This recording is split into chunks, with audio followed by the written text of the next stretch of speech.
오는 20일부터 18일간 제363회 경기도의회 임시회가 개최된다.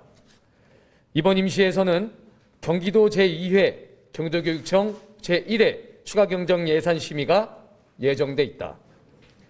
경기도의회 교섭단체 더불어민주당은 엄습하고 있는 경제위기 속에서 도민들에게 소중한 담비 같은 추경 예산안이 될 수 있도록 꼼꼼하고 세심하게 심사할 것을 약속드린다. 경기도가 의회에 제출한 제2회 추경 예산안은 6,282억 원이 증가한 35조 6,708억 원이다. 전반적으로 세수가 1조 6천억 원이 줄어든 상황에서 감액 편성하지 않고 증액한 집행기관의 고뇌가 느껴진다. 이번 추경은 경기 침체로 인한 경제 위기 극복을 위한 지역경제 활성화에 736억 원, 도로 하천 등 사회 간접 자본 확충을 위한 932억 원, 도민복지 증진을 위한 2,200억 원, 코로나19 재확산 대응을 위한 6,056억 원의 예산 등이 주요하게 형성된 것으로 확인된다. 집행부는 마른 수건 짜내듯이 추경 예산안을 편성했다고 밝혔다. 그만큼 추경 예산안을 심사하게 될 의회의 책임이 막중해질 수밖에 없다. 심사를 통해 불효불급한 예산들을 찾아내고 도민의 삶을 지켜내기 위한 긴급하고 필요한 예산들이 누락됐는지 살피겠다.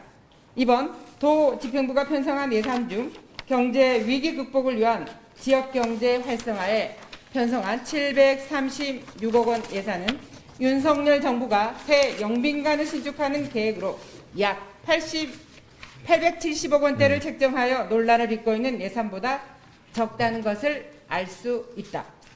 반면 경기도교육청은 제1회 추경을 통해 5조 62억 원이나 증액시켰다. 어려운 경제 상황에서 결코 작다고 할 수 없는 추경 예산안이다. 민선 5기 임태 교육감이 출범하면서 예산이 방만하게 편성되고 있는 것은 아닌지 해당 상임위원회를 중심으로 면밀하게 살펴볼 것이다. 여야정 협의체와 관련된 논의가 진전되면서 다양한 이야기가 오고 가고 있다. 더불어민주당은 여야정 협의체의 우선 안건은 무엇보다 현재 경제 위기를 타파할 수 있는 민생 정책이 우선돼야 한다는 것을 분명히 해야겠다. 그 중에서도 윤석열 정부가 전액 삭감한 지역학회가 차질 없이 경기도에서 실행될 수 있는 방안들을 여야정이 함께 협력하여 마련해야 한다.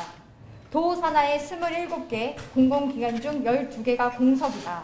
이 중에서 청문회 대상 기관 15개 중 9개 기관이 공석 중에 있다. 여야정이 함께 빨리 머리를 맞대 청문회 실시 방안을 마련해야 한다. 국민의힘에서 주장하는 청문 기관 확대는 추후에 논의하되 기존 인사청문회 대상 15개 기관을 중심으로 청문회 일정을 진행하면 된다. 현재 기관장이 공석 중인 기관들은 경기도 일자리재단, 경기복지재단, 경기도 시장상권진흥원 등 경제 위기 속에 막중한 역할을 수행해야 할 기관들이 다수 포함되어 있다. 기관장 공석을 최소화하는 것이 민생 정책임을 잊지 않길 바란다. 2022년 9월 19일 경기도의회 교섭단체 더불어민주당. 지금 한 1조 6천억 원 정도 이 세수가 감액된 이런 상황에서도 어쨌든 증액 추경이 지금 이루어지고 있습니다. 집행부가 여러 가지 고민 속에서 이 추경 예산을 편성했다는 것을 알 수 있고요. 더군다나 지금 가장 중요한 이 지역경제와 서민경제 또 이 수해 복구에 대한 예산들이 들어가 있는 걸로 알고 있습니다. 그리고 경기도교육청도 지금 거의 4조, 한 5조가 넘는 지금 예산을 지금 편성을 했습니다. 물론 교육환경 개선 사업부터 인건비 여러 가지 정책 사업 등에 수반되는 예산이 많이 지금 편성된 걸로 아는데 과연 이 예산이 적재적소에 쓰일지 꼼꼼하고 세심한 의회의 견제 감시 기능을 잊지 않고 최선을 다할 것을 약속드립니다. 또한 여야정 협의체 관련된 이야기도 이제 정무수석께서도 인선이 완료되셨고 기존에 협의하고 있던 우리 언론인분들께 배포된 그 안으로 이번 주 내에 가시적인 결과물이 나올 것으로 기대를 하고 있습니다. 그리고 인사청문회 관련해서도 당연히 견제감시기를 통해서 적재적소에 자격과 능력이 되는 인사가 와야 된다는 거에선 한 뜻을 모읍니다.